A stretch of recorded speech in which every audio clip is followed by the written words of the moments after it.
안녕하세요. 챌린지 팩토리 공장장입니다. 오늘은 이 과목 첫 번째 강의인 제6편 소방시설의 구조 및 점검 시간인데요. 이 과목의 하이라이트라고 할 수 있을 만큼 가장 중요하고 문제가 많이 출제되는 부분이에요. 소방시설은 설명드릴 내용이 너무 많아서 강의를 몇 편으로 나눠서 올릴게요. 이 과목에서는 앞에서 배웠던 내용이 계속 반복해서 나오기 때문에 1과목 강의를 먼저 보고 오셔야 이해가 수월하실 거예요. 단 한 문제도 놓치지 않도록 꼼꼼하게 준비했습니다. 그럼 지금부터 6편 소방시설의 구조 및 점검 시작할게요. 제1장 소방시설의 종류 및 기준 1번 소방시설의 종류 소방시설에는 소경피용활이 있었죠? 소화설비, 경보설비, 피난구조설비, 소화용수설비, 소화활동설비로 구성되어 있어요. 우선 6편에서 다루게 될 모든 소방시설들을 머릿속에 구조화하는 작업부터 시작할게요. 예를 들어 소화설비에는 이런 것들이 있고 각각 이런 설비들이 포함되어 있다. 이렇게 기초공사를 해주는 거예요. 기초공사한 뼈대에 앞으로 배울 내용들을 견고하게 쌓아주시면 됩니다. 만약 시험에 주거용 주방 자동 소화장치가 나왔다면 이건 자동 소화장치 중 하나인데 소화설비였지 불을 끄는 설비라서 이런 원리로 작동했었어. 이렇게 차례차례 연결해 주는 거예요. 이런 구조화 과정 없이 산발적으로 정보를 집어넣게 되면 내용이 많은 소방시설의 경우 당연히 헷갈릴 수밖에 없어요. 6편은 계속 머릿속으로 구조화하면서 따라와 주세요. 그럼 소방시설의 종류에 대해 살펴볼게요. 1. 소화설비. 소화설비는 불을 끄기 위해 사용하는 설비를 말해요. 소화기구, 자동소화장치, 옥내소화전 설비, 물 분무 등 소화설비, 옥외 소화전 설비를 보시면 모두 불을 끄는 소화라는 단어가 포함되어 있어요. 스프링클러 설비는 TV에서 많이 보셨죠? 불이 났을 때 천장에서 팍 하고 터지면서 물이 분사되는 장치입니다. 이번 시간에는 소화설비 중 1번 소화기구와 2번 자동소화 장치에 대해 배울 거예요. 소화설비만 넘어가면 그래도 다른 설비들은 수월하니까 조금만 힘내주세요. 2. 경보설비. 경보설비는 열, 연기, 가스를 감지하거나 탐지해서 경보를 발하는 설비를 말해요. 경보설비는 화재를 감지하는 설비와 경보를 발하는 설비로 구분할 수 있는데 두 역할을 겸하기도 해요. 우선 화재를 감지하는 설비에는 감지, 탐지, 감시라는 단어가 포함되어 있고요. 경보를 발하는 설비에는 경보, 방송, 속보라는 단어가 포함되어 있어요. 모두 화재 상황을 사람들에게 알리는 역할을 해요. 3. 피난구조 설비.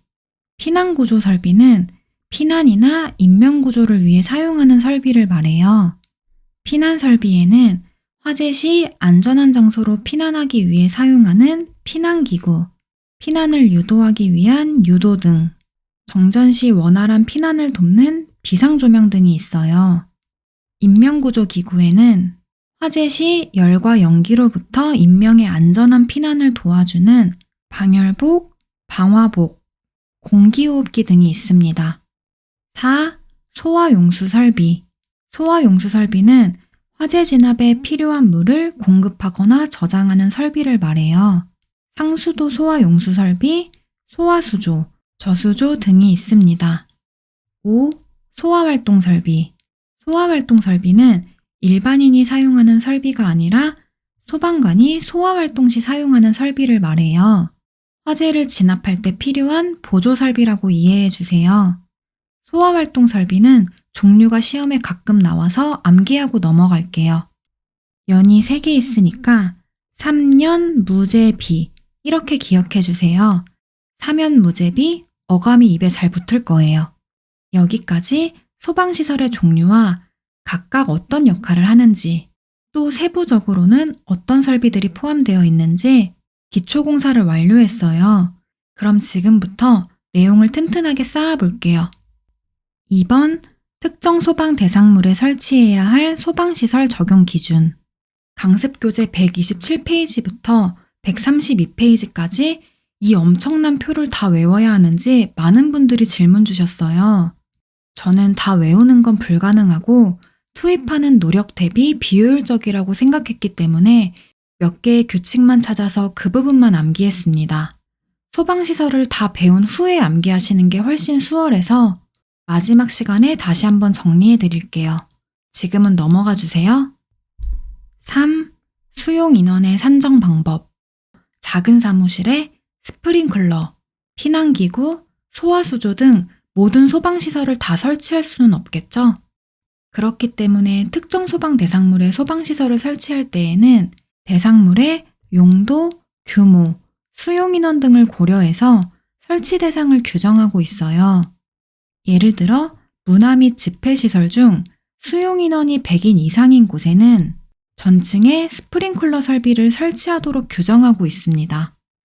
공연장을 상상해보면 사람이 많고 밀집해 있어서 화재 시 인적, 물적 피해가 크게 확대될 수 있어요. 그렇기 때문에 전층에 스프링클러 설비를 설치하도록 규정하고 있는 거예요. 이처럼 소방에서는 사람이 많고 밀집한 장소에 더 엄격한 기준을 적용합니다. 소방시설을 설치할 때 수용 인원이 중요한 기준이 되는 거예요. 그럼 특정 소방 대상물의 수용 인원 산정 방법에 대해 살펴볼게요. 수용 인원 산정 방법은 크게 숙박시설이 있는 특정 소방 대상물과 숙박시설이 없는 특정 소방 대상물로 나뉘어집니다. 1.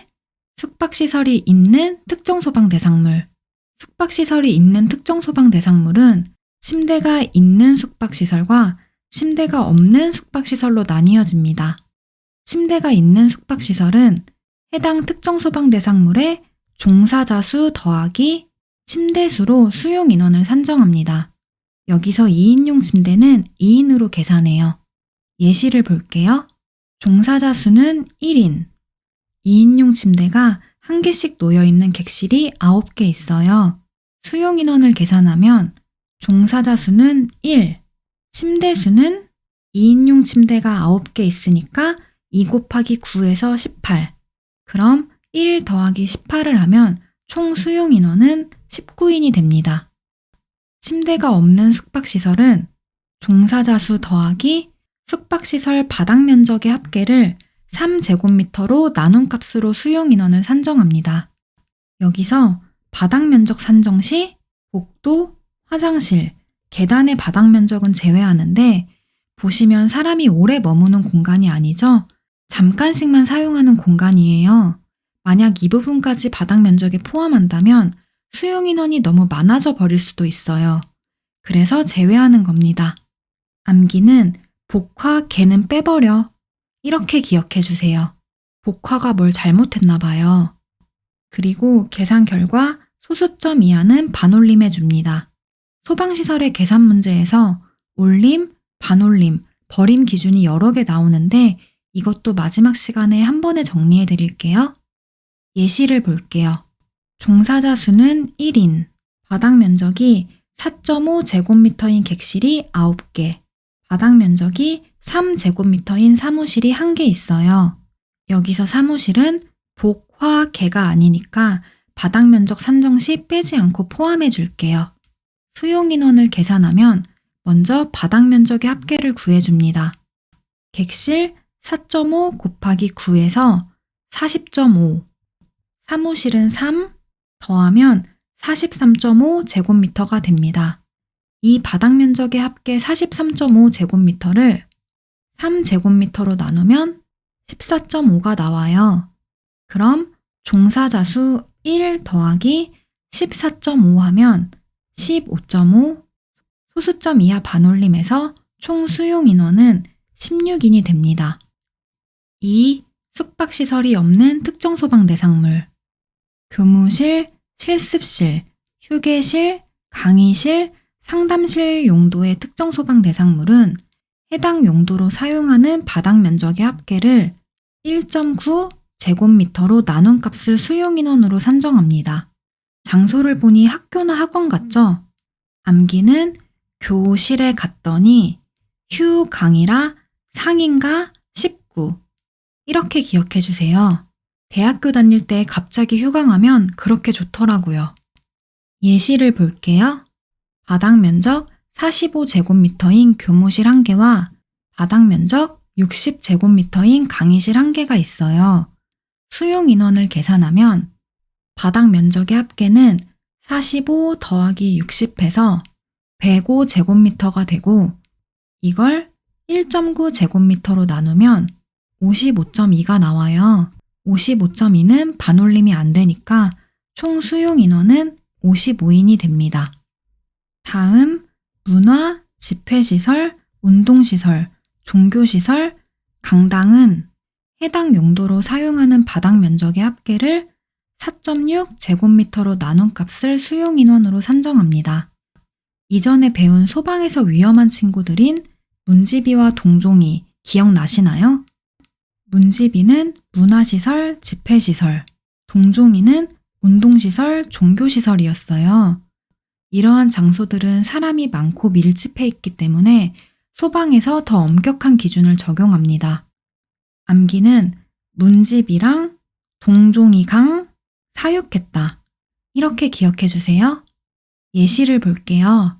바닥 면적 100제곱미터인 문화시설 1개와 바닥 면적 70제곱미터인 운동시설 1개가 있어요. 수용 인원을 계산하면 바닥 면적의 합계는 100 더하기 70해서 170제곱미터가 되고 이걸 4.6제곱미터로 나누면 36.9가 나와요. 소수점 이하 반올림에서 총 수용 인원은 37인이 됩니다. 추가적으로 아래 내용도 살펴볼게요. 이러한 시설에 관람석이 있는 경우 고정식 의자를 설치한 부분에 있어서는 해당 부분의 의자 수를 수용 인원으로 산정합니다. 그림 보시면 고정식 의자가 9개 있으니 이 부분에 대한 수용 인원은 9인이 되는 거예요. 만약 한 명씩 앉는 고정식 의자가 아니라 벤치같이 긴 의자가 설치된 경우 의자의 정면 너비를 0.45m로 나눈 값을 수용 인원으로 산정합니다. 여기서 의자의 정면 너비는 가로폭이라고 생각해 주세요. 예를 들어 의자의 정면 너비가 4.5m일 때 4.5를 0.45로 나누면 10이 나오고 그럼 의자 한 개당 수용 인원은 10인이 됩니다. 그런데 의자가 3개가 있으니까 10인 곱하기 3에서 총 수용 인원은 30인이 되는 거예요. 암기는 이 그림을 연상해서 의자 공 사러 오기로 했어. 이렇게 기억해 주세요. 마지막으로 그 밖의 특정 소방 대상물. 위에서 배운 두 종류의 특정 소방 대상물에 해당하지 않는 경우 바닥 면적의 합계를 3제곱미터로 나눈 값을 수용 인원으로 산정합니다. 예를 들어 판매시설의 경우 교실, 휴강, 상에 해당하지 않고 문집, 동종, 강에도 해당하지 않죠? 그럼 그 밖의 특정 소방 대상물이 되는 거예요. 예시를 볼게요. 바닥 면적 120제곱미터인 판매시설 1개가 있어요. 수용 인원을 계산하면 바닥 면적 120 나누기 3을 하면 40이 나오고 그럼 총 수용 인원은 40인이 됩니다. 꼬아서 만든 서술형 문제보다 이런 계산 문제가 답이 훨씬 명확하기 때문에 버리지 마시고 꼭 챙겨가 주세요. 제2장 소화설비. 드디어 소화설비의 대장정이 시작됐어요. 제1절 소화기구. 1번 개요. 소화기구는 초기 소화를 유효하게 실시하기 위해서 소화약제를 수동 또는 자동으로 방출하는 기구를 말해요. 2번 소화기구의 종류. 1. 소화기. 우리가 일상생활에서 흔하게 볼 수 있는 소화기예요. 이렇게 생겼고요. 소화약제를 압력에 따라 방사하는 기구로서 사람이 수동으로 조작해서 작동합니다. 2. 자동확산 소화기. 화재를 감지해서 자동으로 소화약제를 방출하고 확산시켜 국소적으로 소화하는 소화기를 말해요. 이렇게 생겼고요.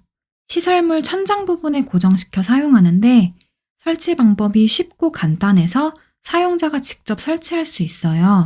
보통 세탁소, 보일러실, 유류 취급소 같은 작은 규모의 시설물에서 국소적으로 사용됩니다. 3. 간이 소화 용구. 수동으로 압력에 의해서 방사하는 기구로서 능력 단위 1단위 미만의 소화기구를 말해요. 이렇게 생겼고요. 스프레이 형태라 사용하기 편리하고 가벼워서 휴대할 수도 있어요. 여기서 능력 단위란 소화기구의 소화 능력을 나타내는 수치를 말하는데요. 소화기구가 가진 불을 끌 수 있는 능력치라고 생각해 주세요. 화재 안전 기준에 따라 소화 능력을 측정하고 그 결과를 해당 소화기구의 능력 단위로 부여하고 있어요. 소화기 재원표를 보면서 자세히 설명해 드릴게요. 소화기 뒷면을 보시면 재원표라는 게 붙어 있는데 소화기의 자기소개서라고 생각해 주세요. 제가 소화기의 입장에서 자기를 소개해 볼게요. 저는 추갑식 분말 소화기 빨강이에요. 저는 ABC급 화재에 적응성을 가지고 있어요. 적응성을 가지고 있다는 건 A, B, C급 화재를 소화할 수 있는 소화 능력을 가지고 있다는 뜻이에요. 제가 세상에 나오기 전 소화 능력 시험을 봤는데 시험 결과 A급 3단위, B급 5단위, C급 소화 가능의 능력 단위를 부여받았어요. 제가 가진 소화약제의 주 성분은 제1인산암모늄이고요. 저는 0.9 메가파스칼의 압력으로 압축되어 있어요. 압력이 떨어지면 소화약제를 방출하지 못하기 때문에 저를 다른 친구로 교체해 주셔야 해요. 여기까지 소화기의 자기소개였어요. 소화기에 대해 어렴풋이 아시겠나요? 우리는 소화기와 친해져야 하니까 지금부터 하나하나 자세하게 살펴볼게요. 1.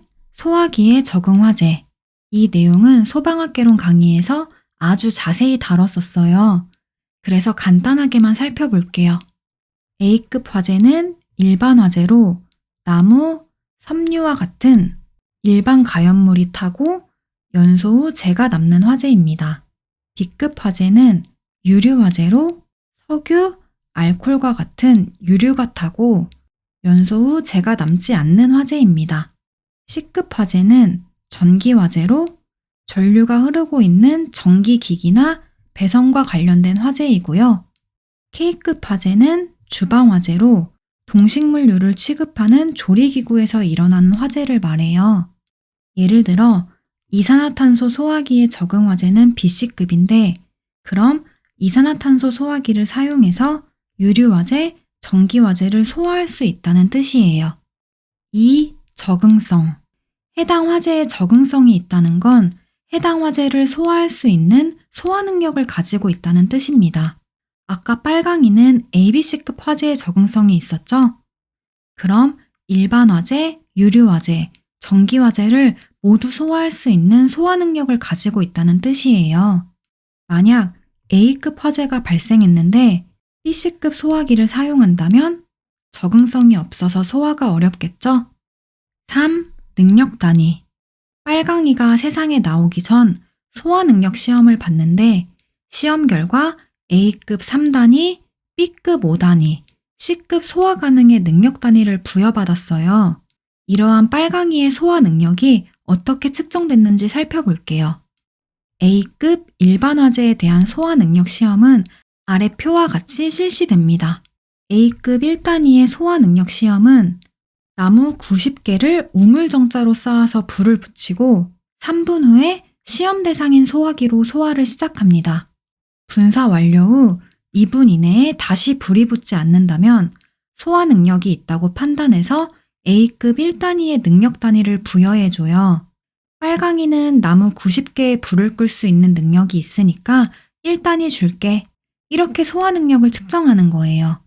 A급 2단위는 동일한 조건에서 나무 144개를 완전 소화했을 때 부여하는 능력 단위이고 A급 3단위는 1단위의 나무 90개와 2단위의 나무 144개를 모두 완전 소화했을 때 부여하는 능력 단위입니다.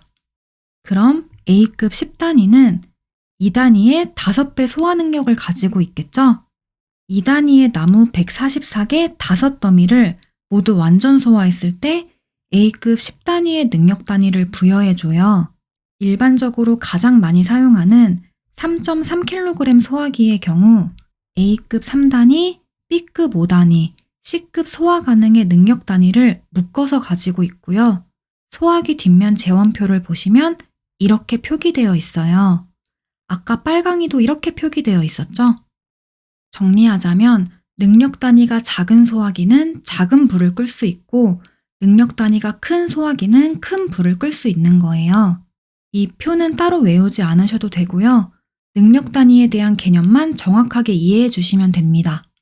아래 B급 유료화재, C급 전기화재의 소화 능력 시험 방법도 한번 읽어봐 주세요. 참고로 능력 단위는 A급 화재, B급 화재에만 적용하는데 C급 화재는 능력 단위를 수치로서 부여하지 않고 소화 능력의 유무만 측정합니다. 그래서 소화 능력 단위 보시면 C급 뒤에는 능력 단위 숫자가 없는 거예요. 3번 소형, 대형 소화기 구분. 소형 소화기는 능력 단위가 1단위 이상이고 대형 소화기의 능력 단위 미만인 소화기를 말해요. 대형 소화기는 화재 시 사람이 운반할 수 있도록 운반대와 바퀴가 설치되어 있고 능력 단위가 A급 화재 10단위 이상, B급 화재 20단위 이상인 소화기를 말해요. 대형 소화기 재원표를 보면 소화 능력 단위가 A10, B20, C 이렇게 표기되어 있어요. 인터넷에 대형 소화기를 검색해 보시면 아, 이렇게 큰 소화기를 말하는구나 하고 바로 이해하실 거예요. 여기서 대형 소화기의 능력 단위를 암기해 주셔야 하는데요. 암기는 A는 알파벳 첫 번째, B는 알파벳 두 번째죠. 그래서 A1, B2인데 대형이니까 0을 붙여서 10단위로 올려줄게요. 그래서 A10, B20 이렇게 기억해 주세요. 그럼 여기 노란색 부분은 다 소형 소화기에 해당하겠죠? 능력 단위가 1 이상이면서 대형 소화기의 능력 단위 미만이니까요. 마지막으로 소화 능력을 비교해 보면 간이 소화용구, 소형 소화기, 대형 소화기의 순서가 됩니다. 4번 소화기의 구조 원리. 소화 약제에 따른 소화기의 구조와 소화 원리에 대해 살펴볼게요. 1. 분말 소화기. 분말 소화기는 미세 분말을 소화 약제로 사용하는 소화기를 말해요. 소화 약제의 주 성분에 따라 ABC급과 BC급 소화기로 구분됩니다. 시중에 판매되는 분말 소화기는 대부분 ABC급이에요. 첫째, 소화 약제 및 적응화제. ABC급 분말 소화기의 주 성분은 제1인산암모늄이고 약제의 색은 다몽색입니다. BC급 분말 소화기의 주 성분은 탄산수소 나트륨, 탄산수소 칼륨, 탄산수소 칼륨 플러스 요소이고 보시면 다 탄산수소가 들어가 있습니다. 소화 약제의 명칭도 시험에 나와서 ABC급 제1인산암모늄은 꼭 암기해 주시고 BC급은 탄산수소까지만 기억해 주세요. 제1인산암모늄은 화학기호로 나올 수도 있어서 같이 암기해 줄게요. 우리 동네 농협 4개, 수협 2개에 들러서 통장 4개를 만들었다. 숫자 4는 영어로 포죠? 실제 스펠링은 다르지만 이렇게 기억해 주세요. 둘째, 소화 효과. 먼저 소방학개론 강의에서 배웠던 소화 방법에 대해 간단하게 복습해 볼게요. 연소가 일어나기 위해서는 연소의 사요소인 가연물, 산소, 점화에너지, 연쇄 반응이 구비되어야 하고 반대로 이 요소들 중 하나 이상을 제거하면 연소는 중단되게 됩니다. 이 원리를 이용한 소화 방법으로는 가연물을 제거하는 제거소화, 산소를 차단하는 질식소화, 열을 빼앗는 냉각소화, 연쇄 반응을 억제하는 억제소화가 있었어요. 강의를 정지하시고 이 표를 먼저 읽어봐 주세요. 표에서 파란색 글씨로 된 부분이 분말 소화기가 가진 소화 효과예요. 돌아가서 분말 소화기는 질식 소화와 부촉매 소화 효과를 가지고 있어요. 먼저 질식 소화. 연소가 지속되기 위해서는 산소가 계속 공급되어야 하는데 분말 소화 약제가 불에 타고 있는 가연물의 표면을 덮어 산소 공급을 차단하여 질식 소화하게 됩니다. 다음 부촉매 소화는 억제 소화라고도 하는데요. 반응을 빠르게 만들어주는 촉매제라는 걸 들어보신 적 있나요? 촉매는 정촉매와 부촉매로 나뉘어지는데 정촉매는 반응 속도를 빠르게 만들고 부촉매는 반응 속도를 느리게 만들어요.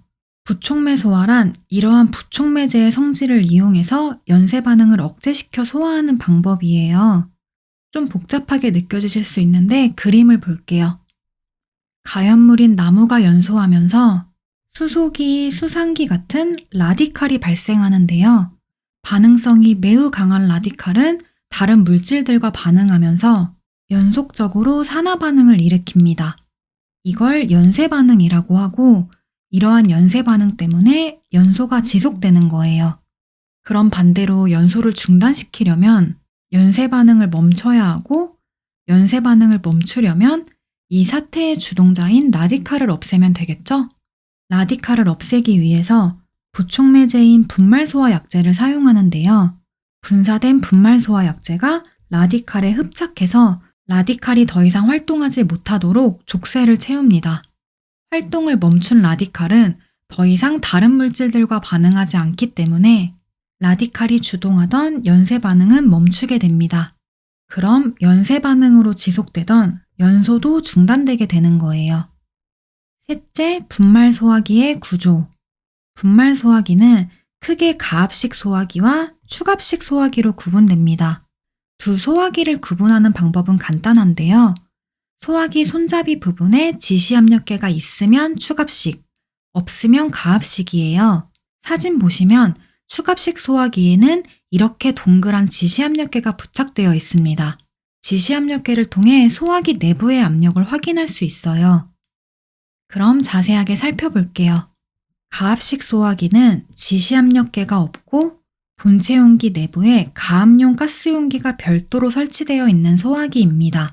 용기 안에 용기가 또 들어있는 거예요. 가압식 소화기는 한번 분사를 시작하면 멈출 수 없게 만들어졌어요. 소화약제 분사 시 용기 내 기압이 계속 올라가게 되는데 노후화된 용기가 이 기압을 버티지 못하는 경우 폭발의 가능성이 있습니다. 실제로 가압식 소화기를 사용하다 사망사고가 발생한 사례가 있어서 현재는 생산이 중단된 상태예요. 다음 축압식 소화기는 우리가 일반적으로 사용하는 소화기로 지시압력계가 부착되어 있습니다. 그리고 본체 용기 내부에 소화약제와 압력원인 질소가스가 함께 충전되어 있어요. 손잡이를 눌러 분사하는 방식으로 손잡이를 떼면 분사를 멈출 수 있습니다. 축압식 소화기는 지시압력계로 용기 내 압력을 확인할 수 있는데 그림을 같이 볼게요. 지시압력계가 노란색에 위치한 경우 소화기 내에 압력이 부족한 것으로 소화약제를 정상적으로 방출할 수 없어 교체 또는 재충전이 필요하고요. 녹색은 정상, 빨간색은 과압 상태를 나타냅니다. 실무적으로는 이 정도의 약간의 과압도 정상으로 판단한다고 해요.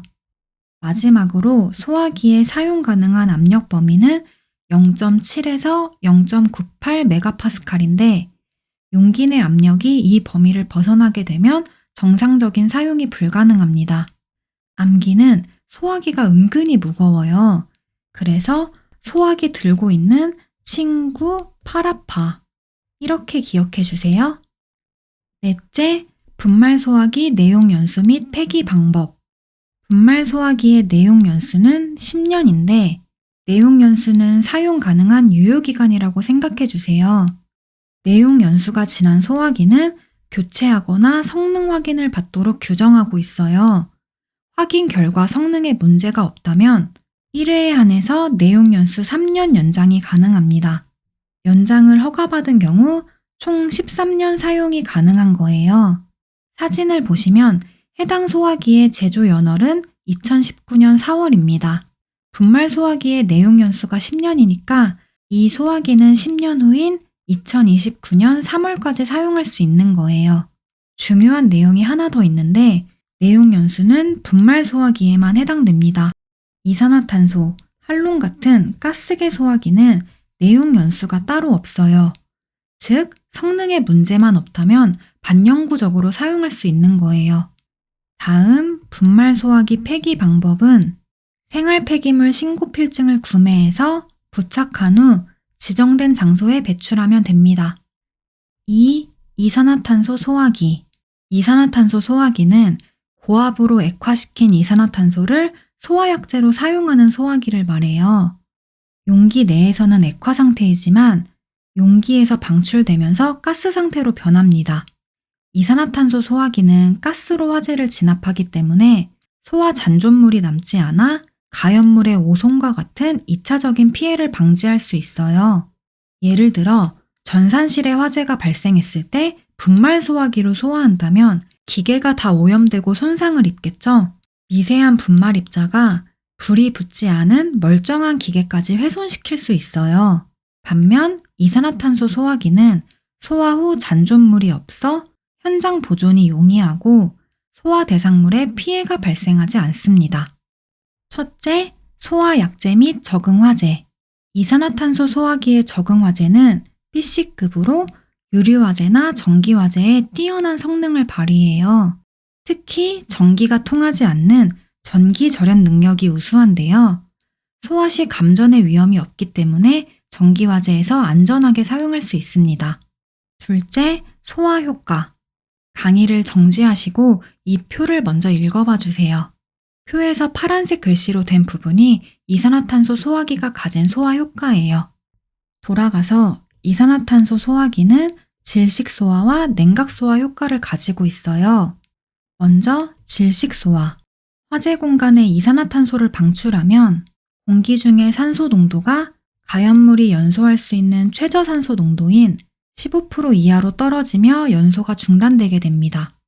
또한 이산화탄소는 공기보다 무겁기 때문에 가라앉아 가연물의 표면을 덮어 산소 공급을 차단하는 효과도 있어요. 다음, 냉각 소화. 이산화탄소가 용기에서 방출될 때 급격하게 팽창하면서 일부는 드라이 아이스로 변하는데요.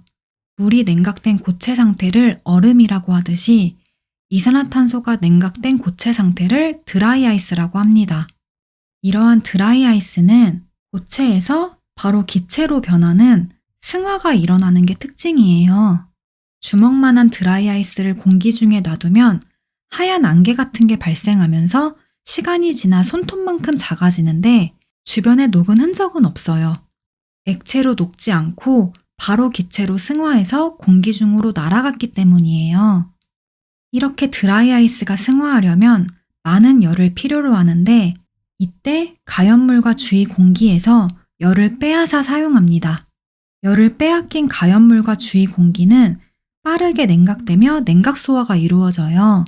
또한 드라이 아이스가 승화할 때 이산화탄소가 발생하는데 이는 공기 중의 산소 농도를 떨어뜨려 아까 설명드린 질식 소화 효과도 나타나게 됩니다.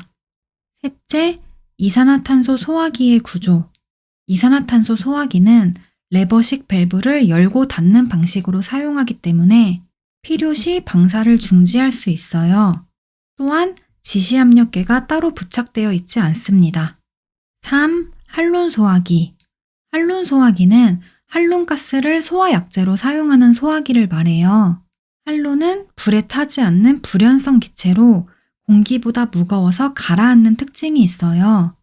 한론 소화기는 이산화탄소 소화기처럼 가스로 화재를 진압하기 때문에 오손을 방지해야 하는 소방대상물에 적합합니다. 첫째, 소화약제 및 적응 화재.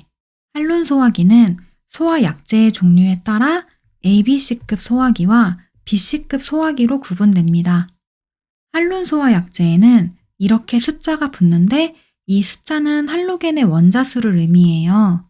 복잡하니까 다 외우지 않고 한론 1, 2, 3 이렇게 빨간 글씨만 기억할게요. 3만 두 번째 자리예요. 한론 소화기를 적응 화재에 따라 구분하면 한론 2는 2개니까 B씨급 2개 화재의 적응성이 있고 자동으로 나머지 한론 1, 3은 ABC급 화재의 적응성이 있다고 기억해 주세요. 한론 소화기는 소화 능력이 뛰어나지만 오존층을 파괴하는 성분으로 2010년부터 생산 및 수입이 금지됐어요. 그래서 필수 용도 외에는 사용할 수 없습니다. 둘째, 소화 효과. 강의를 정지하시고 이 표를 먼저 읽어봐 주세요.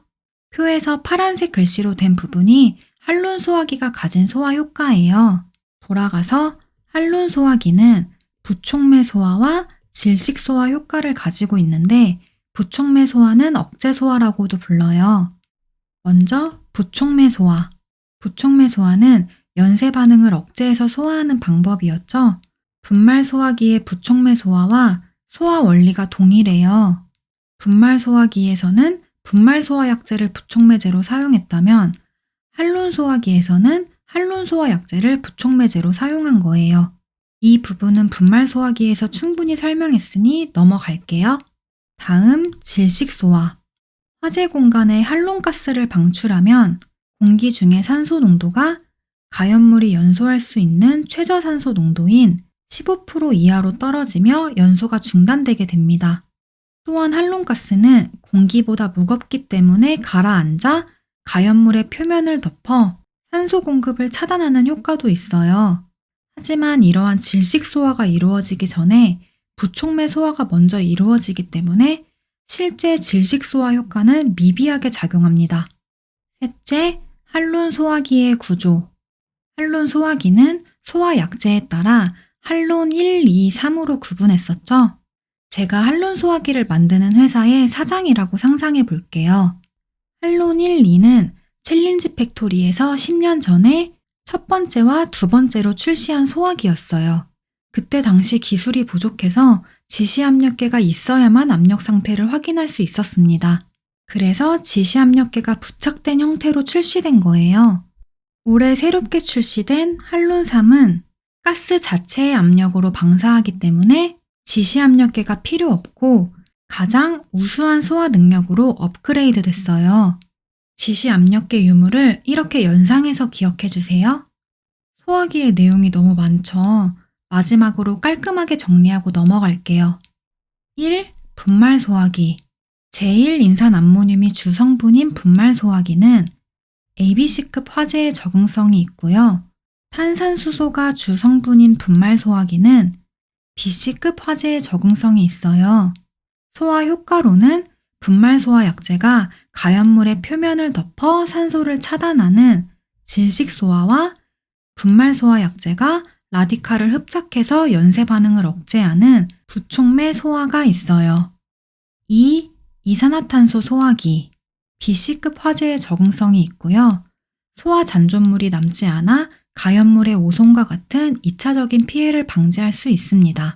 전기 절연 능력이 뛰어나기 때문에 특히 전기 화재에 적합해요. 소화 효과로는 이산화탄소를 방출해서 산소 농도를 15% 이하로 떨어뜨리는 질식 소화와 드라이아이스 상태의 이산화탄소가 가연물의 열을 빼앗아 발화점 이하로 떨어뜨리는 냉각 소화가 있어요. 3. 할론 소화기. 할론 1, 할론 2, 할론 3으로 구분했었죠. 할론 2는 2개니까 BC급 화재에 적응성이 있고요. 나머지 할론 1, 3은 ABC급 화재에 적응성이 있어요. 소화 효과로는 할론 소화 약제가 라디칼에 흡착해서 연쇄 반응을 억제하는 부촉매 소화와 할론가스를 방출해서 산소 농도를 15% 이하로 떨어뜨리는 질식 소화가 있어요. 할론 소화기는 화학적 소화 방법인 부촉매 소화가 주된 소화 효과로 작용합니다. 5번 소화기구의 설치 기준. 이 부분은 시험에 점점 까다롭게 나오고 있어요.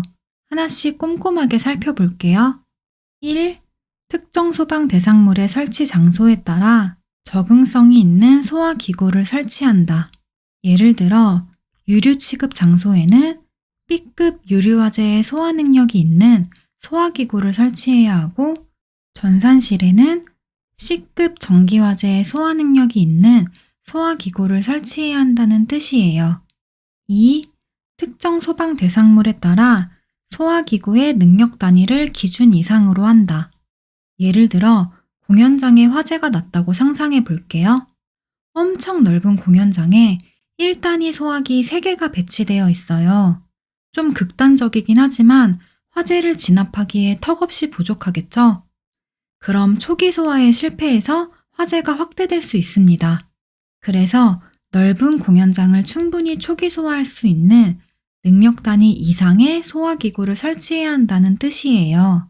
넓은 공연장에는 큰 능력 단위의 소화기구가 필요할 거고, 작은 사무실에는 작은 능력 단위의 소화기구로도 충분히 초기 소화할 수 있겠죠? 이처럼 특정 소방 대상물에 따라 얼마만큼의 능력 단위가 필요한지 기준을 정해 놓았는데, 그 기준이 이 표예요. 첫 번째 칸은 특정 소방 대상물을 용도에 따라 분류했고요. 두 번째 칸은 해당 대상물에 필요한 능력 단위를 계산하는 기준이에요. 세 번째 칸은 이해하시기 쉽도록 문제를 준비했어요. 첫째, 위락시설. 위락시설은 유흥을 즐기는 장소라고 이해하시면 되는데, 나이트를 상상해 볼게요. 술도 마시고 어둡고 시끄럽고 정신이 하나도 없어요. 화재가 발생한다면 원활하게 대피할 수 없겠죠? 화재 시 위험한 장소이기 때문에 가장 엄격한 기준을 적용합니다. 그래서 바닥 면적 30제곱미터마다 능력 단위 1단위 이상을 충족하도록 소화기구를 설치해야 해요. 예를 들어 볼게요. 나이트의 바닥 면적이 300제곱미터일 때 30제곱미터마다 능력 단위 1단위 이상이 필요하니까 300 나누기 30 하면 10. 그럼 나이트에 필요한 소화기구의 능력 단위는 10단위 이상이 됩니다. 바닥 면적이 300제곱미터인 나이트에 불이 났을 때 충분히 초기 소화하려면 적어도 능력 단위 10단위 이상의 소화기구가 필요하구나. 이렇게 이해해 주세요. 암기는 위락시설은 나이트를 연상해서 나이트는 3글자니까 30제곱미터마다 능력 단위 1단위 이상. 이렇게 기억해 주세요. 둘째, 문화재, 집회장, 의료시설, 장례시설, 공연장, 관람장. 대상물을 보시면 소중하게 보존해야 하거나 규모가 크고 사람이 밀집하거나 아픈 사람들이 있는 장소예요. 나이트만큼은 아니지만 화재 시 큰 피해가 예상되기 때문에 그 다음으로 엄격한 기준을 적용합니다. 그래서 바닥 면적 50제곱미터마다 능력 단위 1단위 이상을 충족하도록 소화기구를 설치해야 해요. 예를 들어 볼게요. 병원의 바닥 면적이 300제곱미터일 때 50제곱미터마다 능력 단위 1단위 이상이 필요하니까 300 나누기 50 하면 6. 그럼 병원에 필요한 소화기구의 능력 단위는 6단위 이상이 됩니다. 분명 나이트와 병원의 바닥 면적이 동일한데 필요한 능력 단위가 작아졌죠? 화재 시 나이트보다 병원이 덜 위험하다고 판단하기 때문에 필요한 능력 단위도 줄어든 거예요. 요즘 문제가 까다롭게 출제되고 있어서 대상물도 다 암기해 주셔야 해요. 힘들게 이해했는데 대상물을 몰라서 못 풀면 너무 억울하겠죠? 암기는 문지비가 병원의 장례 공간에서 오열하다. 오열하니까 50제곱미터마다 능력 단위 1단위 이상. 이렇게 기억해 주세요. 셋째, 대상물이 좀 많은데요. 규모가 집회장 공연장처럼 엄청 크진 않지만 사람이 많은 장소이거나 불에 타기 쉬운 가연물이 많거나 자동차, 항공기, 운수시설 같이 초기 소화하지 않으면 위험하거나 방송통신시설 같이 통신마비로 2차 피해가 발생할 수 있는 장소들이 해당됩니다. 보시면 1번, 2번에 비해서는 덜 위험하지만 화재 시 피해가 커질 수 있는 장소들이에요. 이러한 대상물은 바닥 면적 100제곱미터마다 능력 단위 1단위 이상을 충족하도록 소화기구를 설치해야 해요. 예를 들어 볼게요. 옷가게의 바닥 면적이 300제곱미터일 때 100제곱미터마다 능력 단위 1단위 이상이 필요하니까 300 나누기 100 하면 3. 그럼 옷가게에 필요한 소화기구의 능력 단위는 3단위 이상이 됩니다. 바닥 면적이 모두 동일한데 대상물에 따라 필요한 능력 단위가 점점 낮아지고 있죠? 화재 시 위험성이 점점 낮아지기 때문이에요. 장소별 특징을 이해했으니 대상물을 연상해서 암기해 볼게요. 판매왕이라는 유튜버가 창업 노전공 수업에 개근해서 항공기 티켓을 받았어요. 자동차 항공기 같은 운수시설을 타고 관광하고 숙박하는 걸 100일 동안 방송했어요. 100일이니까 100제곱미터마다 능력 단위 1단위 이상. 이렇게 기억해 주세요. 외우는 게 너무 힘드시면 첫 번째, 두 번째 대상물을 정확하게 암기해 주시고 나머지 대상물은 100제곱미터마다 능력 단위 1단위 이상으로 기억해 주세요. 넷째, 그 밖의 것. 위 세 가지 용도에 해당하지 않는 특정 소방 대상물의 경우 바닥 면적 200제곱미터마다 능력 단위 1단위 이상을 충족하도록 소화기구를 설치해야 합니다. 예를 들어 볼게요. 음식점의 바닥 면적이 300제곱미터일 때 200제곱미터마다 능력 단위 1단위 이상이 필요하니까 300 나누기 200 하면 1.5. 그럼 음식점에 필요한 소화기구의 능력 단위는 1.5단위 이상이 됩니다. 마지막으로 중요한 조건이 하나 있어요. 건축물의 주요 구조부가 불에 잘 견디는 내화 구조이면서 벽의 실내에 면하는 부분이 불에 잘 타지 않는 불연재료, 준불연재료, 난연재료로 이루어진 경우 위 기준 면적을 2배로 완화해서 적용해 줍니다. 이 두 가지 조건을 모두 갖춘 대상물이라면 화재 시 불이 크게 확산되지는 않을 거라고 판단한 거예요. 여기서 주의할 부분은 내화 구조와 불연재료 두 가지 조건을 모두 충족해야 한다는 건데요. 둘 중 하나만 충족했다면 기준 면적 완화 조건에 해당하지 않습니다. 예를 들어 나이트를 다시 볼게요. 나이트의 주요 구조부가 내화 구조이고 벽의 마감재로 불연재료를 사용했어요. 그럼 두 가지 조건을 모두 충족했으니 기준 면적을 2배로 완화해 줍니다. 기존 30제곱미터에서 2배인 60제곱미터로 완화해 주는 거예요. 나이트의 바닥 면적이 300제곱미터일 때 60제곱미터마다 능력 단위 1단위 이상이 필요하니까 300 나누기 60 하면 5. 그럼 나이트에 필요한 소화기구의 능력 단위는 5단위 이상이 됩니다. 처음에 계산했던 나이트의 능력 단위는 10단위였는데 내화 구조이면서 불연재료로 이루어진 나이트의 능력 단위는 5단위로 낮아졌어요. 화재 시 불이 느리게 천천히 확산되기 때문에 필요한 능력 단위가 낮아진 거예요. 그럼 문제를 같이 풀어볼게요. 바닥 면적이 1000제곱미터인 숙박시설에 능력 단위 3단위의 소화기를 설치한다면 몇 개를 설치해야 하는가? 이런 문제가 나오면 이 순서대로 천천히 풀어주세요. 우선 특정 소방 대상물을 파악하고 해당 대상물의 능력 단위 기준을 확인할게요.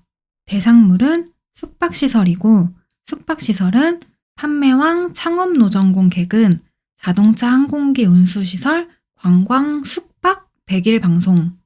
여기에 해당하는 대상물이었죠. 100일이니까 100제곱미터마다 능력 단위 1단위 이상이 필요했어요. 능력 단위 기준을 알았으니 이 숙박시설에 필요한 능력 단위를 계산해 볼게요. 숙박시설의 바닥 면적은 1000제곱미터이고 100제곱미터마다 능력 단위 1단위 이상이 필요하니까 1000 나누기 100 하면 10. 그럼 숙박시설에 필요한 소화기구의 능력 단위는 10단위 이상이 됩니다. 그럼 답은 10개. 맞을까요? 이렇게 실수하시면 안 돼요. 우리가 지금 계산한 건 소화기 개수가 아니라 숙박시설에 필요한 능력 단위였어요. 문제를 다시 볼게요. 능력 단위 3단위의 소화기를 설치한다면 몇 개를 설치해야 하는가 물어봤죠? 한 개의 소화기가 3단위의 능력 단위를 가지고 있는 거예요. 그럼 숙박시설에 필요한 능력 단위인 10단위 나누기 3단위를 하면 3.333이 나오고 소수점 이하 올림하면 4가 됩니다. 소화기 4개를 설치해야 하는 거예요. 그럼 이 숙박시설에는 3단위 소화기 4개가 설치되니까 총 12단위의 능력 단위를 보유하겠죠? 숙박시설에 필요한 능력 단위였던 10단위 이상으로 적합하게 설치된 거예요.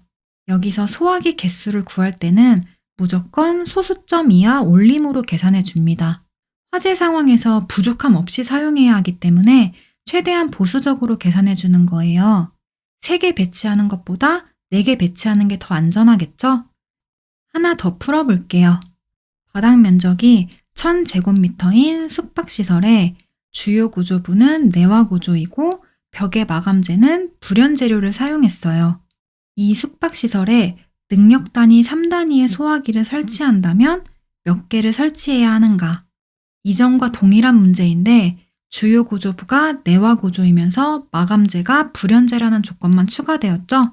두 가지 조건을 모두 충족했을 때 기준 면적을 2배로 완화해줬어요. 이걸 적용해서 풀어볼게요. 대상물은 숙박시설이고 능력 단위 기준은 100제곱미터였어요. 그 다음 내화 구조와 불연재료 조건을 모두 충족했기 때문에 기준 면적을 2배로 완화해줍니다. 그럼 100 곱하기 2 하면 200.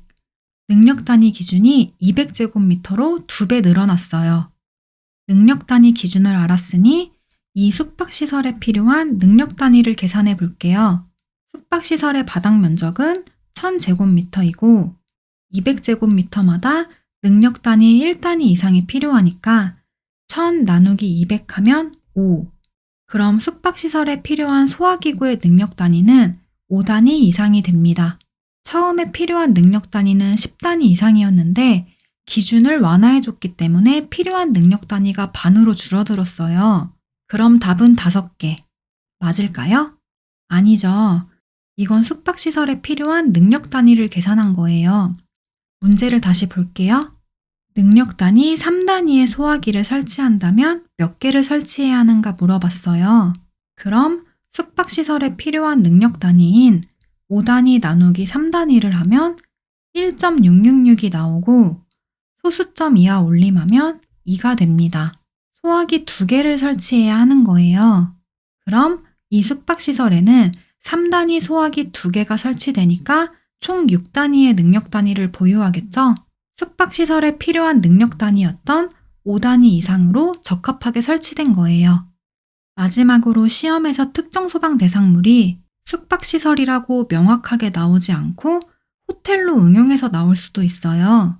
이럴 때는 당황하지 마시고 호텔이 어느 대상물에 해당하는지 파악해 주시면 됩니다. 호텔은 숙박시설이죠?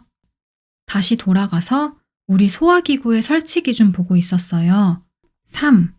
보일러실, 발전실 같이 부속 용도별로 사용되는 부분에 대해서는 소화기구 및 자동 소화 장치를 추가로 설치합니다.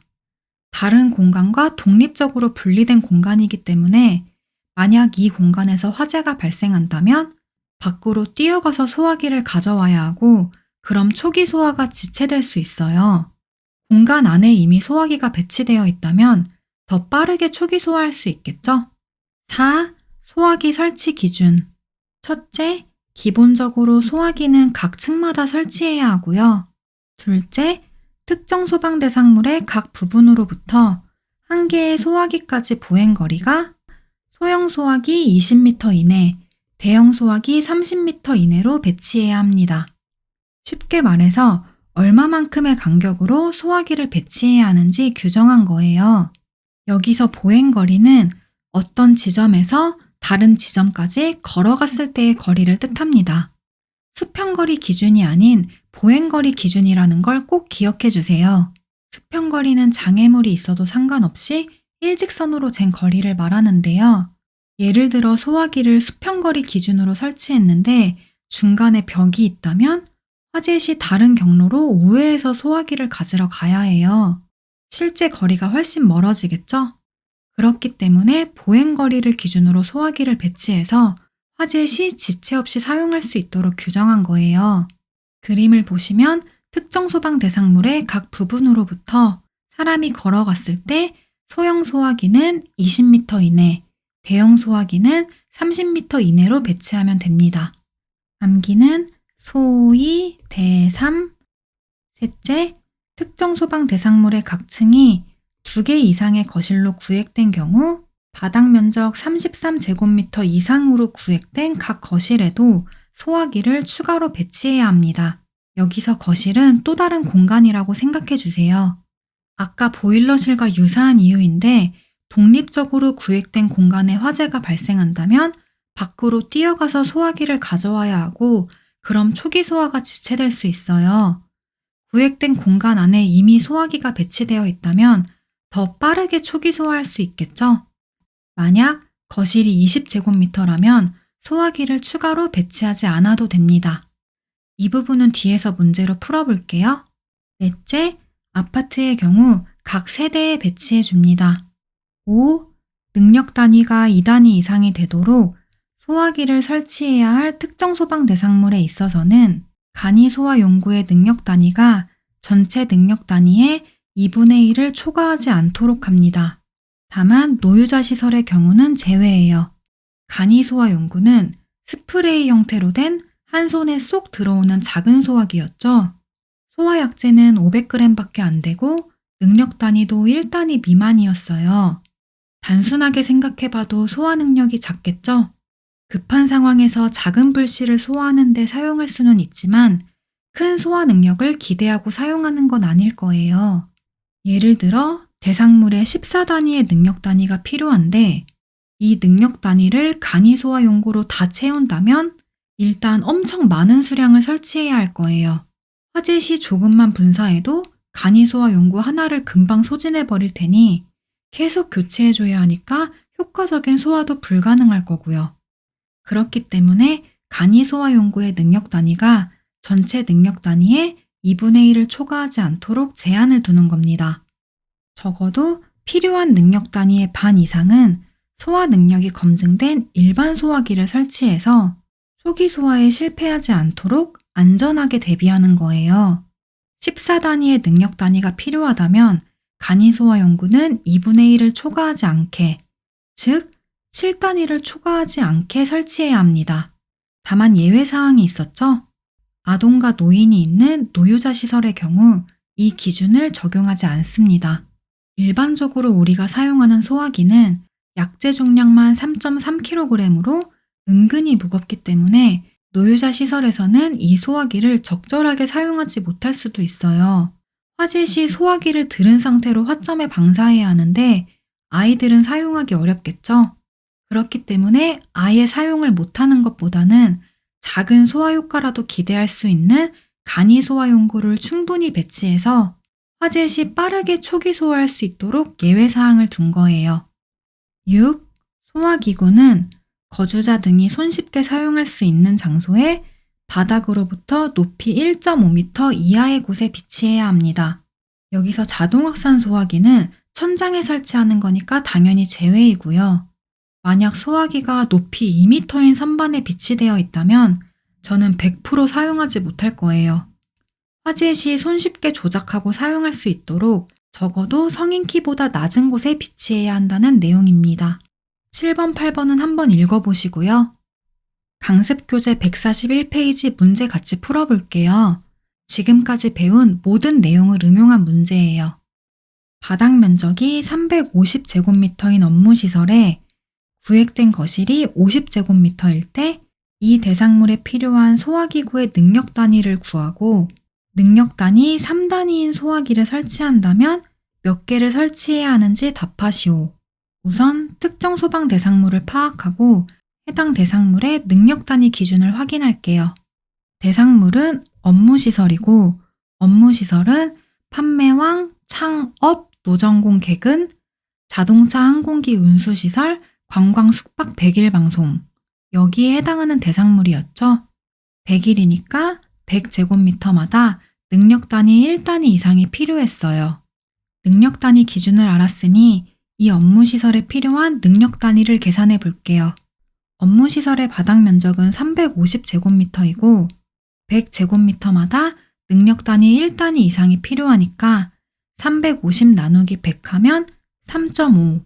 그럼 업무시설에 필요한 소화기구의 능력 단위는 3.5단위 이상이 됩니다. 그럼 답은 3.5개. 아니었죠? 실수하지 않도록 계속 반복하는 거예요.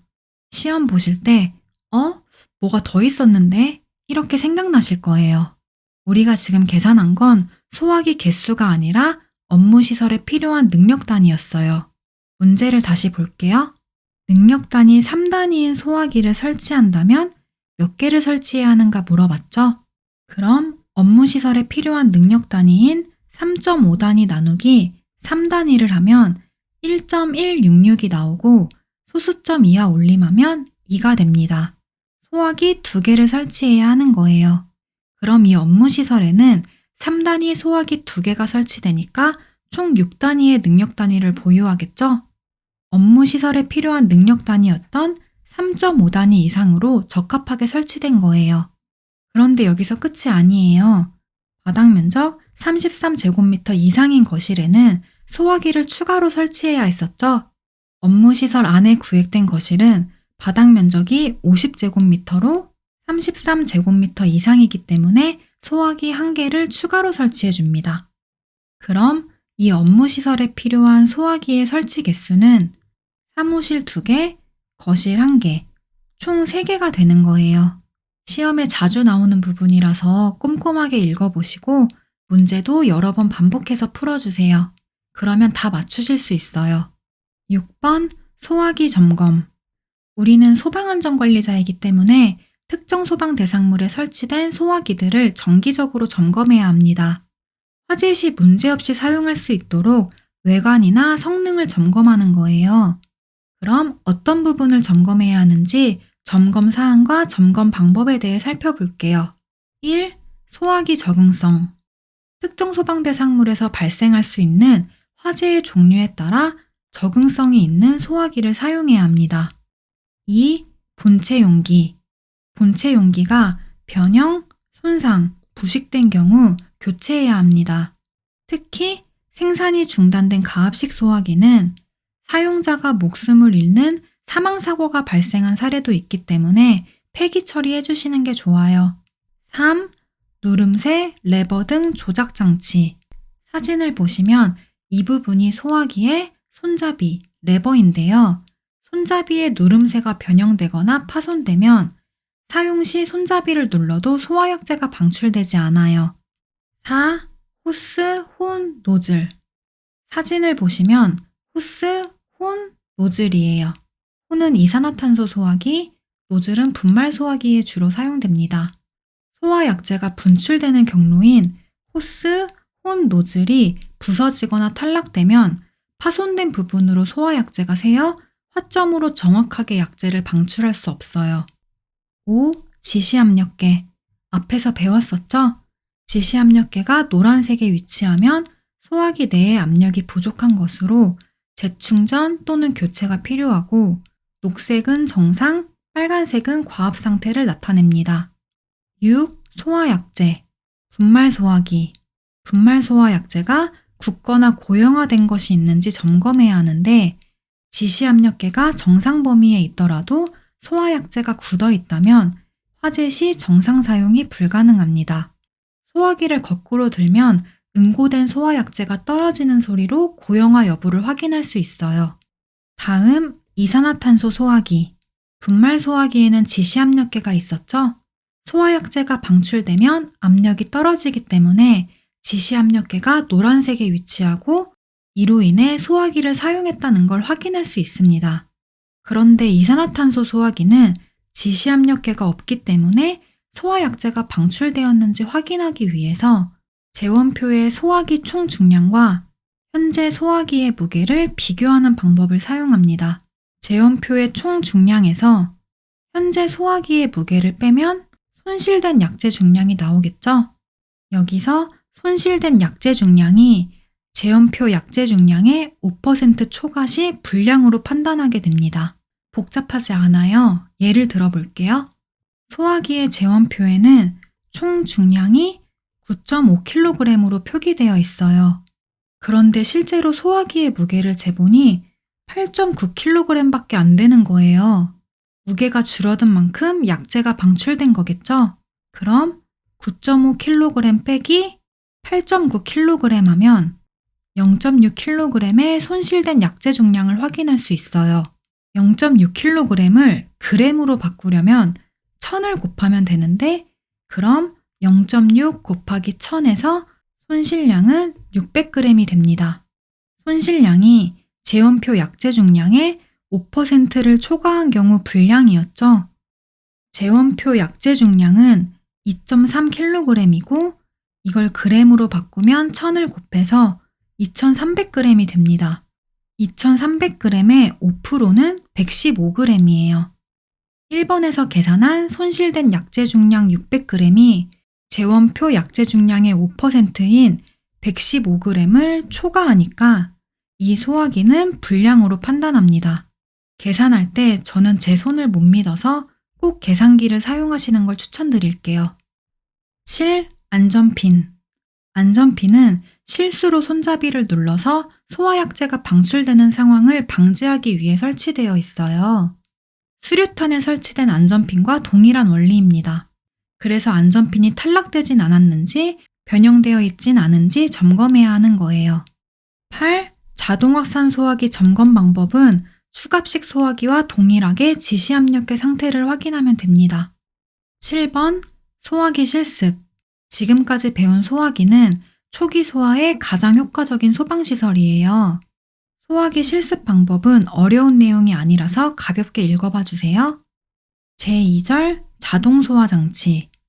1번 개요. 자동 소화 장치는 화재를 감지하면 소화약재를 자동으로 방사해서 소화하는 장치입니다. 2번 주거용 주방 자동 소화 장치. 주거용 주방에 설치된 열발생 조리기구의 사용으로 인한 화재 발생 시 전기 또는 가스와 같은 열원을 자동으로 차단하고 소화약재를 방출해서 소화하는 장치를 말해요. 그림을 볼게요.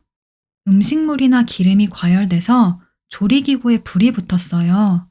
온도가 점점 오르다가 감지부에 있는 온도 센서에서 약 110도의 1차 감지 온도를 감지하게 되면 경보를 울리고 열원인 가스 밸브를 차단합니다. 열원을 차단했음에도 불구하고 불이 꺼지지 않고 계속 온도가 상승해서 온도 센서가 약 140도의 2차 감지 온도를 감지하게 되면 그때 방출구에서 소화약재가 방출됩니다. 감지 온도에 따라 1차, 2차 두 단계로 나눠서 작동하는 거예요. 수신부에서는 화재, 소화기 압력 누설, 가스 누설 등의 상태를 램프로 표시해주고 경보를 정지하거나 가스 누설 차단 밸브를 수동으로 열고 닫도록 조작할 수 있습니다. 만약 가스 누설이 발생했다면 수신부에 있는 가스 누설 표시 등이 점등돼서 빠르게 확인할 수 있어요. 탐지부는 화기 취급 감독 강의에서 가스 누설 경보기 배웠었죠? LNG와 LPG 가스가 노출되면 이를 탐지해서 자동으로 경보를 발하고 더 이상 가스가 노출되지 않도록 가스 밸브를 차단해 줍니다. 소화약재 저장 용기는 여기에 비치되어 있어요. 자동 소화 장치의 작동 원리를 아시겠죠? 다음 1. 설치 대상. 주거용 주방 자동 소화 장치는 아파트의 세대별 주방 및 30층 이상 오피스텔 각 실별 주방에 설치해야 합니다. 2. 주거용 주방 자동 소화 장치 점검. 첫째, 가스 누설 탐지부 점검. 점검용 가스를 가스 누설 탐지부에 분사해서 화재 경보음이 발생하는지 확인하고 가스 누설 차단 밸브가 작동하는지 확인합니다. 가스 누출을 탐지했을 때 경보가 울리고 가스가 정상적으로 차단되는지 점검하는 거예요. 둘째, 가스 누설 차단 밸브 시험. 가스를 자동으로 차단해주는 가스 누설 차단 밸브를 작동시킬 수 있는 방법은 3가지가 있어요. 첫 번째, 가스 누설 탐지부에 점검용 가스를 분사해서 밸브가 작동하는지 확인할 수 있고요. 두 번째, 수신부의 수동 작동 버튼을 눌러 수동으로 밸브를 작동시킬 수 있어요. 세 번째, 감지부의 온도 센서에 가열 시험을 해서 1차 감지 온도에 도달했을 때 밸브가 작동하는지 확인할 수 있어요. 교재에는 감지 센서라고 쓰여 있는데 온도 센서랑 같은 말이에요. 즉, 수동 조작하거나 가스나 열이 감지되었을 때 가스 누설 차단 밸브가 작동하면 정상인 거예요. 셋째, 예비 전원 시험. 화재 시 정전을 대비해서 모든 수신부는 예비 전원을 준비해야 한다고 배웠었어요. 예비 전원이 없다면 정전 시 모든 설비들의 작동이 멈춰버리기 때문에 화재가 확대되는 걸 지켜볼 수밖에 없을 거예요. 그래서 전원이 들어오지 않은 상태에서 예비 전원만으로 장치들이 문제없이 작동되는지 점검해 줍니다. 넷째, 감지부 시험. 감지부의 온도 센서에 가열 시험을 했을 때 1차 감지 온도 도달 시 경보 및 가스 누설 차단 밸브가 작동하는지 확인하고 2차 감지 온도 도달 시 소화약제가 방출되는지 확인해 줍니다. 이렇게 1차, 2차로 나눠서 작동하는 이유는 주방에서는 열을 많이 사용하기 때문에 일시적으로 온도가 급격하게 상승할 수 있어요. 실제 화재가 아닌데 1차 감지 온도에서 소화약제까지 방출해 버린다면 주방은 약재로 초토화가 될 거예요. 그래서 2차 감지 온도까지 도달했을 때 확실히 화재가 맞구나라고 판단해서 소화약제를 방출할 수 있도록 단계를 나눈 거예요. 다섯째, 제어반 수신부 점검. 제어반에 자동 점검 기능이 있어서 가스 센서나 온도 센서, 예비 전원에 이상이 생기면 자동으로 표시등이 점등되고 소화기 상태에 이상이 있을 경우 경보음이 발생하기 때문에 수신부를 보면 장치에 문제가 있는지 파악할 수 있어요. 마지막으로 약재 저장 용기 점검. 수갑식 소화기와 동일하게 지시 압력계 상태를 확인하면 됩니다. 소화 설비 중에 2개만 다뤘는데도 내용이 정말 많죠. 지금까지 배웠던 1과목의 내용도 녹아있고 앞으로 다룰 내용도 포함되어 있어서 강의가 조금 길어졌어요. 최근에 시험 보신 분들의 공통적인 후기가 이해하지 않으면 합격하기 어렵다는 거예요. 힘드시겠지만 이렇게 꼭꼭 씹어먹듯이 꼼꼼하게 공부해 주시면 어떤 문제 유형이 나와도 적용하실 수 있다고 확신합니다. 저도 지금 목이 좀 쉰 것 같은데요. 그럼 여기까지 6편 소방시설의 구조 및 점검 첫 번째 시간이었고요. 긴 시간 고생 많으셨어요. 다음 시간에 뵐게요. 지금까지 챌린지 팩토리 공장장이었습니다.